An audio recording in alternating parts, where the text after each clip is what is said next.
এই দেখেন দেখেন রাকিবের মতো মইরা যাইস না, নিজে খেয়াল রাখিস, কত কিছু হবে লাইফে। নিজে ঠিক তো সব ঠিক, মানে রাকিবের মতো শহীদ মিনারে যে গুলি করে মারছে ওপেনে তার। তারপর আমার ভিডিও থেকে স্ক্রিনশট নিয়ে লেখছে আজকে ভিডিওটার জন্য উম্মা থ্যাংক ইউ পাখি। আমার নামে আরেকটা মামলা হয়েছে, সপ্তম মামলা, যেটা এখনো কি বলে আওয়ামী লীগের মামলা। আমি নাকি আওয়ামী লীগের নেতা, আমি নাকি জুলাই আন্দোলনে আমি আওয়ামী লীগের হয়ে স্টুডেন্টদেরকে মেরে ফেলছি। রুকো, এবার থামো, এবার মামলা হ্যারাসমেন্ট কারে বলে তোমার দেখাইতেছি। আমাকে থ্রেট করছে যে শহীদ মিনারে যে মারা গেছে ওপেনে গুলি করে মারছে রাকিব, টিকটকার রাকিবকে, সে আমার ভাই ব্রাদার মানুষ, তার মৃত্যুতে আমরা সবাই শোকাহত, তাকে আল্লাহ পাক জান্নাত নসিব করুক। তার মতো তুই মরিস না, যে কোনো সময় যে কোনো কিছু হইতে পারে। এভাবে বলছে আমাকে যে রাকিবের মতো রাস্তাঘাটে মরিস না, যে কোনো সময় যে কোনো কিছু হইতে পারে। তার মানে কি রাস্তাঘাটে আমি গুলি করে মারবো? ঠিক আছে, আমিও রেডি গুলি খাওয়ার জন্য। আপনারা অনেকে বলতে পারেন যে আমি এটা মিথ্যা বলতেছি, বানানোর কথা বলতেছি। আমি আপনাকে মেসেজের স্ক্রিনশটটা দেখাচ্ছি, আমাকে 1 মিনিট দেন। স্ক্রিন রেকর্ড করলাম এই মোবাইল দিয়ে, এই মোবাইল নিচ্ছি, নিয়ে আপনাদেরকে দেখাইতেছি এখন। এটা হচ্ছে স্ক্রিন রেকর্ড। রাকিবের মতো আবার লেখছে আজকে ভিডিওটার জন্য উম্মা। একটা মানুষ কতটা বেহায়া, কতটা বেশরম, কতটা জঘন্য হইতে পারে, কতটা জঘন্য হইতে পারে, কতটা জঘন্য বলেন তো? কোন লেভেলের জঘন্য মহিলা হইলে, কোন লেভেলের সাইকো হইলে, কোন লেভেলের মাদাফাকার হইলে এই কাজটা করতে পারে? এই দেখেন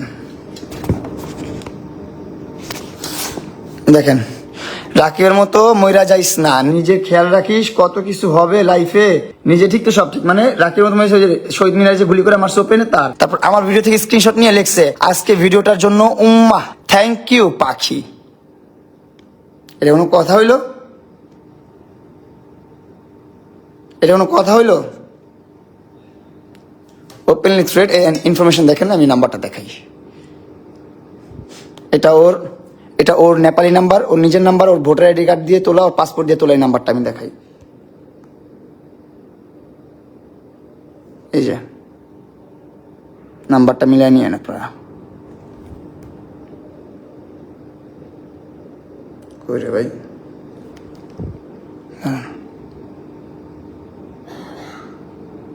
দেখতে থাকেন, এটা স্ক্রিন রেকর্ড করছি যেন আপনারা বলতে না পারেন এটা এডিট করা। এই দেখেন ওর নেপালি নাম্বার, ওর নেপালি নাম্বার দেখেন। কতটা জানোয়ার, কতটা সাইকো এই মহিলা।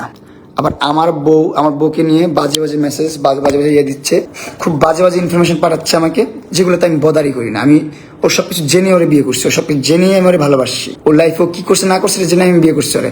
এটা তো আমার সোশ্যাল মিডিয়াতে এসে বলার কিছু নাই। ওর পাস্ট তো পাস্টই, প্রেজেন্টেও কি সেটা দেখতে হবে আমার। সবকিছু এখন আপনাদের উপর ছেড়ে দিছি, আর আইনের প্রতি সম্মান জানাই, শ্রদ্ধা জানাই। আমি দেখতেছি আইনগতভাবে কি করা যায়। আর এই সোশ্যাল মিডিয়ার আমার পেজগুলো নষ্ট করতেছে, আমার ইনস্টাগ্রাম নষ্ট করতেছে, আমার টিকটক নষ্ট করতেছে। একটা ইফতি নামে একটা ছেলে সিলেট থাকে, তার ইনফরমেশন আপনাদের কাছে দিছি, আমি আবারও দিব। তার তার ভিডিও সবকিছু দিব। তার বাপের নাম্বারও আমার কাছে আছে, তার বাপের ইনফরমেশনটাও আমার আছে, তার বাপের এনআইডি কার্ড, তার এনআইডি কার্ড সব আমার কাছে চলে আসছে অলরেডি। তার মারটাও চলে আসবে আজকে সন্ধ্যার মধ্যে, তার মার এনআইডিটাও চলে আসবে। টেনশন কিছু নাই। ইফতি মনে করছে সব জায়গায় আঙুল দিলে বেঁচে যাবে, প্রাউড করে গর্ব করে একটা ইন্টারভিউতে দেখতেছি, একটা পডকাস্টে দেখতেছি, বলতেছে যে আমার বিরুদ্ধে অনেক মামলা আছে, অনেক কেস আছে, এগুলো তো আমার কিছু যায় আসে না। আমি এনসিপির ওসমান হাদির অ্যাকাউন্ট খেয়ে দিছি, প্রিন্স মামুনের অ্যাকাউন্ট খেয়ে দিছি, আমার কিছু যায় আসে না। এভাবে ও প্রাউডলি বলে, প্রাউডলি ওপেন প্ল্যাটফর্মে একটা পডকাস্টে এসে বলতেছেও। আর আমাদের বাংলাদেশের আইন এতটাই দুর্বল, এই সমস্ত নিউজ চলা সত্ত্বেও তাদের নামে কিছু করতে পারে না, তাদের বিরুদ্ধে কিছু করতে পারতেছে না। বুড়ি নামে মামলা করেন, এখন এটাই করবো। বুড়ি নামে মামলা করবো, হ্যাকারের নামে মামলা করবো, ওই হিজড়ার নামে মামলা করবো, সবগুলোর নামে মামলা হবে, সবগুলোর নামে মামলা হবে। এবার দেখবো আইন আমার হয়ে কেমন লড়ে, আর কে কয় টাকা খায়, কয় টাকা খাওয়ার জন্য কোর্টে বসে থাকে, এইগুলো আপনাদের কাছে তুলে ধরবো। এখন যে কোর্টে যাবো, যে এটাও একটা ব্লগ করবো। বাংলাদেশের আইন, বাংলাদেশের ল কতটা আপডেট হচ্ছে। এখন তো বিএনপি সরকার চলতেছে, বিএনপি সরকারে কেমন আসতেছে, কেমন চলতেছে, বিএনপি সরকারে কোর্ট কাছারি কেমন চলতেছে, এইগুলো তুলে ধরবো আপনাদের কাছে। আমার নামে আরেকটা মামলা হয়েছে, সপ্তম মামলা, যেটা এখনো কি বলে চার্জশিট বের হয় নাই, কিন্তু মামলা হয়েছে নাকি যেন হয়েছে, ওইটা নাকি অ্যাপ্রুভ হইলে নাকি আমাকে জেলে নিয়ে যাবে, আমাকে বাঁচাতে পারবে না দুনিয়ার কেউ। কি মামলা এটা হচ্ছে আওয়ামী লীগের মামলা, আওয়ামী লীগের নেতাদের মামলা। আমি নাকি আওয়ামী লীগের নেতা, আমি নাকি জুলাই আন্দোলনে আমি আওয়ামী লীগের হয়ে স্টুডেন্টদেরকে মেরে ফেলছি, আমি আওয়ামী লীগের নেতা, এটা বলে একটা মামলা করছে। এটা করছে কে? লায়লা। ও করাইছে এটা টাকা খাওয়ায়া। নাহলে আমার বিরুদ্ধে কেন মামলা নিবে? আমি আওয়ামী লীগের দোসর, কি কি হ্যাঁ আমি আওয়ামী লীগের দোষর, আমি দেশের দোষর, আমি দেশের জনগণের দোষর, আমি নাকি খারাপ, আমি আওয়ামী লীগ করছি?